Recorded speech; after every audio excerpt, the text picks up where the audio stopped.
चलो गाइस, कैसे हो आप लोग। तो एपिसोड शुरू होता है, हम लोग देखते हैं चिंग चैंग जो कि नया कपड़ा पहन रही होती है। वो कपड़ा उसके साथ फ्यूज हो गया होता है। चिंग चैंग ने जो कपड़ा पहना होता है वो एक बैटल गॉड का बॉडी होता है। फिर चिंग चैंग जॉन को थैंक यू बोलने लगती है उस ड्रेस को देने के लिए। जॉन बोलता है चलो खड़े हो जाओ, ये बस एक ड्रेस ही तो है। फिर चिंग चैंग बोलती है जूनियर पहले मुझे सेट को वापस जाना पड़ेगा क्योंकि हमारे सेट का सिचुएशन बहुत ज्यादा क्रिटिकल है। अगर मैं उधर नहीं गई तो हमारा सेट खत्म भी हो सकता है। मैं आपको थैंक यू बोलने के लिए और किसी दिन आऊंगी, मैं आपको वादा करती हूँ। उसके बाद चिंग चैंग उधर से चलने लगती है लेकिन जॉन उसको रोक देता है और कहने लगता है कि थोड़ी देर रुको, तुम अभी कहाँ जा रही हो, अभी भी मुझे तुम्हारे साथ कुछ काम बाकी है। चिंग चैंग बोलती है सिस्टर क्या बात है, मुझे बोलिए, जो कुछ भी हो जाए लेकिन मैं आपके लिए कुछ ना कुछ तो करके रहूंगी क्योंकि आपने मेरा बहुत हेल्प किया है और आपके लिए मैं कुछ भी कर सकती हूँ। अगर आप कह रहे हैं तो ये बात बहुत ज़्यादा इंपॉर्टेंट होगा। जॉन एकदम अजीब सा शक्ल बना लेता है और बोलता है कि क्या तुम कुक कर सकती हो। ये सुन के चिंग चैंग को एक बहुत बड़ा झटका लगता है। फिर हम लोग दूसरे सीन में देखते हैं डिनर टेबल में सारा खाना रेडी हो चुकी होती है और चिंग चैंग जो कि सारा खाना बनाई होती है वो बोल रही होती है कि हमारा सेट मरने वाला है और इंस्टिट्यूट इधर खाना बनाने के लिए कह रहे हैं मुझे, लेकिन उन्होंने मुझे एक ऐसा ड्रेस पहनने के लिए दिया है, यह तो बहुत ही ज़्यादा अजीब है। फिर चिंग चैंग बोलती है सिस्टर सारा खाना रेडी हो गया है, अभी मैं क्या सेट वापस जा सकती हूँ। जॉन जो कि खाना का मजा ले रहा होता है और कह रहा होता है कि बहुत टाइम हो गया और इतने दिनों से मेरे साथ कोई भी खाना नहीं खाया है, चलो आओ और मेरे साथ खाना खाओ तुम भी।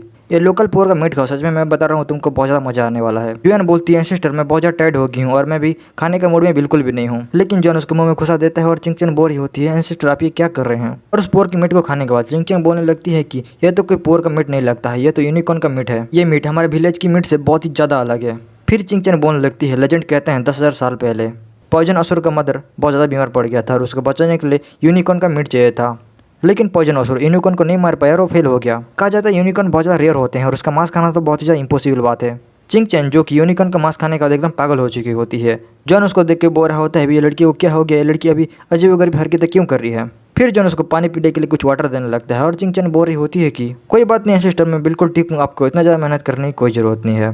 लेकिन जॉन उसकी बातों को बिल्कुल भी नहीं सुनता है और उसका पानी पीने लगता है। इस पानी को पीने के बाद जॉन एकदम हवा में उड़ने लगती है और बोल रही होती है कि ये कैसा पानी है। इसको पीने के बाद मैं बता सकती हूँ ये पानी बिल्कुल भी नहीं लगता है, ये तो डिवाइन वाइन है और इसको पीने के बाद मैं एकदम पागल हो जाऊंगी। डिवाइन वाटर के एक बूंद भी 10 मिलियन स्पिरिचुअल स्टोन के बराबर होता है। फिर जॉन उसको एक और कप ऑफर करने लगता है और चिंग चैंग बोल रही होती है कि क्या सिस्टर मुझे सच में पीने के लिए दे रहे हैं, ऐसा लगता है सिस्टर मुझसे सच में प्यार करते हैं। फिर चिंग चैंग अपना सर पटकने लगती है और बोल रही होती है कि सिस्टर मैं इतना ज़्यादा डिजर्व नहीं करती हूँ, लेकिन आपने मुझे इतना सारा दिया इसके लिए बहुत बहुत शुक्रिया। डिवाइन वाटर दिया पीने के लिए और कुछ भी नहीं दिया। ओके, जॉन बोल रहा होता है तुमको इतना ज़्यादा पोलाइट होने की कोई ज़रूरत नहीं है। फिर जॉन देखने लगता है उसके पास डिवाइन वाटर का पूरा नदी होता है। चिंग चैंग ये सब देख के बोल रही होती है मैं क्या देख रही हूँ, मैं पागल तो नहीं हो रही हूँ ना। फिर उधर एक थंडर अपेयर होते हैं और चिंग चैंग उसको देख के बोलते हैं वाओ सिस्टर ये थंडर अटैक किया था। तो जॉन बोलने लगता है कि अरे ये ब्रेक थ्रू की वजह से हुआ था, तुमको टेंशन लेने की कोई जरूरत नहीं है। फिर सिस्टम उसके सामने आता है और फिर से उसका ब्रेक थ्रू हो जाता है और हम लोग उधर एक बिजली का झटका भी देख सकते हैं। फिर जॉन बोलने लगता है कि 1000 साल से मैं फर्स्ट लेवल पर था लेकिन आज मेरा ब्रेक थ्रू हो गया है और मैं सेकंड लेवल पर पहुंच गया हूँ। और जॉन अपने मन में बोल रहा होता है फ्यूचर में मैं इस लड़की की हेल्प करूंगा और बदले में मेरा लेवल अप हो जाएगा। फिर चिंग चैंग उसके बारे में पूछने लगती है तो जॉन कहता है कि ये कुछ भी नहीं है मेरे सामने, ये बस एक छोटा सा ब्रेक थ्रू था जो कि होता रहता है मेरे साथ। चिंग चैंग अपने मन में बोल रही होती है सिस्टर ने इतना बड़ा ब्रेक थ्रू कर लिया लेकिन फिर भी उनको एक छोटा सा ब्रेक थ्रू लगता है ये। फिर वो कहती है सिस्टर क्या मैं इधर से जा सकती हूँ, हमारे साइड में बहुत ही ज़्यादा इमरजेंसी है। जॉन बोल रहा होता है तुमको इतना जल्दी क्या है, रुको ना थोड़ी देर, थोड़ा मस्ती करते हैं। फिर जॉन उधर एक ब्यूटीफुल सा सीन लाता है और कहने लगता है कि देखो ना ये कितना ब्यूटीफुल सनसेट है, इसको देखो, लड़की को बेवकूफ़ बनाने के लिए इसको क्या कुछ करना पड़ रहा है। फिर वो कहता है सनसेट तो हो गया है, चलो मेरे साथ एक सोना करो। चिंग चैंग बोल रही होती है अभी ये सोना क्या है और सिस्टर मेरे साथ क्या करना चाहते हैं। सोना कोई गेम तो नहीं है जो कि सिस्टर मुझे खेलने के लिए बोल रहे हैं। फिर हम लोग देखते हैं दोनों हॉट बातें ले रहे होते हैं और चिंग चैंग बोल रही होती है फिर से मैंने एक ऐसा ड्रेस पहना हुआ है, ऐसा लगता है सिस्टर कोई लेक्चरर है। फिर जॉन बोल रहा होता है इसको सोना बोलते हैं, तुमको मज़ा तो आ रहा होगा ना। चिंग चैंग बोल रही होती है हाँ बहुत मज़ा आ रहा है और अपने मन में बोल रही होती है कि मैं तो सोच रही थी सिस्टर कोई लेक्चर आदमी है लेकिन यह तो बहुत ही ज़्यादा जेंटल हार्टेड आदमी है। फिर जॉन बोलता है जब मैं नर्सरी लैब में था तब मैंने एक पॉजिटिव स्टोरी सुना था। ये स्टोरी एक आदमी और विधवा औरत के बारे में बताती है जो कि सेम रूम में थे। फिर जॉन अपना स्टोरी सुनाने लगता है और उसको सुनने के बाद चिंग चैंग बोलने लगती है कि ये कैसा स्टोरी है, मैं तो सोच रही थी सिस्टर जेंटल हार्टेड है लेकिन ये तो सच में लेक्चरर हैं। फिर हम लोग उधर देखते हैं उधर वाटर वेपर उठने लगता है। उस वाटर वेपर का ऑरा बहुत ही ज़्यादा स्ट्रॉन्ग होता है।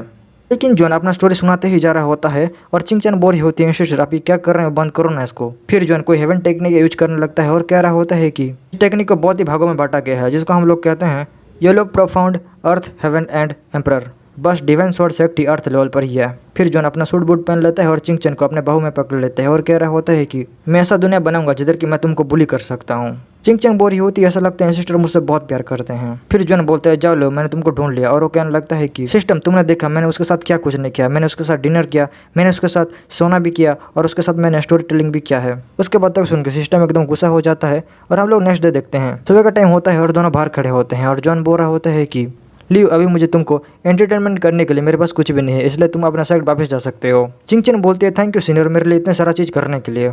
कल हमने सोना में बहुत टाइम बिताया था और उस टाइम पर मेरा ब्रेक थ्रू भी हो गया था, इसके लिए बहुत बहुत शुक्रिया। और वो अपने मन में बोरी होती है सिस्टर की वजह से अभी मैं डिवाइन स्वॉर्ड सेट के साथ फाइट कर सकती हूँ। फिर जॉन चिंग चैन को एक भैंस देने लगता है और बोलने लगता है कि तुमको बहुत दूर जाना है और मुझे पता है तुमको बहुत ज़्यादा भूख भी लगेगा रास्ते में, इसलिए तुम इसको बारबेक्यू बना के रास्ते में खा जाना। चिंग चैन इसको देख के बोलती है wow so cute, thank you sister.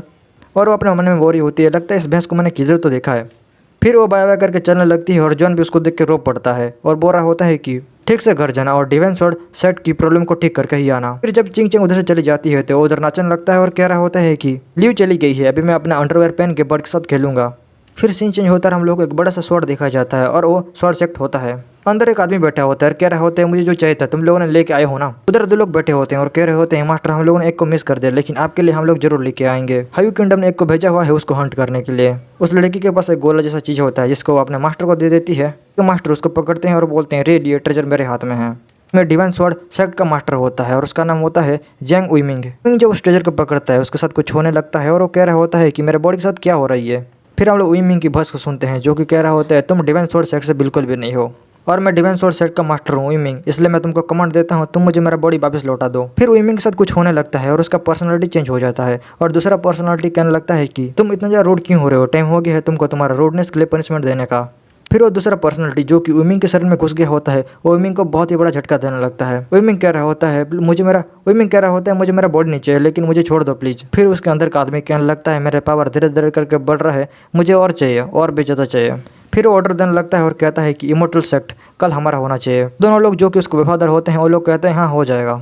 फिर हम लोग दूसरे दिन देखते हैं वो लोग आगे होते हैं इमोर्टल सेक्ट में हमला करने के लिए और उन लोगों ने इमोर्टल सेक्ट का सील भी तोड़ दिया होता है और उधर के लोग कह रहे होते हैं कि हमारा एरिया टूट गया है, ये तो बिल्कुल भी अच्छी बात नहीं, हमको जल्दी करना होगा।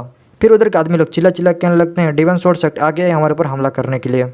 उधर बहुत सारे लोग इंजर्ड हो गए होते हैं और कितना का तो बॉडी पार्ट भी उड़ गया होता है। उधर एक आदमी उड़ते हुए आता है और कहता है मेरे भाई और बहनों तुम लोग अभी तक नहीं गए क्या? तुम्हारे सेक्ट का मास्टर जो कि डर के भाग गया है, तुम लोग हमारी तरह डिवाइन स्वॉर्ड सेक्ट को क्यों ज्वाइन नहीं कर लेते? इस लड़के का नाम एचएन होते हैं और नीचे खड़े हुए इमोर्टल सेक्ट के लोग कह रहे होते हैं कि एचएन तुमने हमारे सेक्ट को छोड़ के डिवाइन स्वॉर्ड सेक्ट ज्वाइन कर लिया और अभी तुम आ गए हो खुद के सेक्ट के ऊपर हमला करने के लिए, इसलिए हम सब लोग तुमको कर्ज देते हैं, तुम तड़प तड़प के मरोगे। एचएन उधर हंसने लगता है और अपने चमचों को बोलता है उन सारे लोगों को मारने के लिए। फिर उन लोगों के सामने एक बूढ़ा आदमी आ जाता है और कहता है हमारे सेक्ट का कोई भी तुमको बिल्कुल ही माफ नहीं करने वाला है। और बूढ़ा आदमी एल्डर ली होता है और बहुत ज़्यादा इंजर्ड भी लग रहा होता है। पीछे के लोग भी कह रहे होते हैं एल्डर ली आप बहुत ज़्यादा इंजर्ड हैं, आप ऐसे फाइट नहीं कर सकते हैं।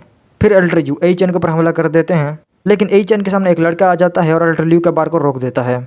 उस लड़के का नाम जैंची होता है और लड़का बहुत पावरफुल भी होता है। उसको देख के उधर के लड़के लोग भी कहने लगते हैं जैंची ये तो बहुत ज़्यादा पावरफुल लड़का है, हमारा एल्डर तो बहुत ही ज़्यादा इंजर्ड है, उससे कैसे फाइट करेंगे? फिर जैंची जो कि स्ट्रॉन्गेस्ट स्वॉर्डमैन होता है वो एल्डर के ऊपर हमला कर देता है। उधर के लोग एल्डर को देख के रो रहे होते हैं और एचएन हंस रहा होता है। जैंची बोलता है तुम्हारा मास्टर खत्म हो गया है, जाओ और जाकर तुम्हारा मास्टर की बॉडी को ले लो अगर तुम लेना चाहते हो तो। और हम लोग नीचे एल्डर ली को भी देखते हैं जो कि खत्म हो चुके होते हैं। उधर के लड़के लोग एल्डर की बॉडी को घेर लेते हैं और कहते हैं हमारे टीचर की बॉडी को टच भी मत करना। एचएन उन लोगों पर हमला कर देता है उसके मास्टर की बॉडी को लेने के लिए, लेकिन रुको उसके मास्टर तो अभी तक जिंदा है और फाइट के मूड में भी हैं। तो बोलते हैं जिगरा जो कि मरते हुए भी अपने स्टूडेंट को बचाना चाहता है।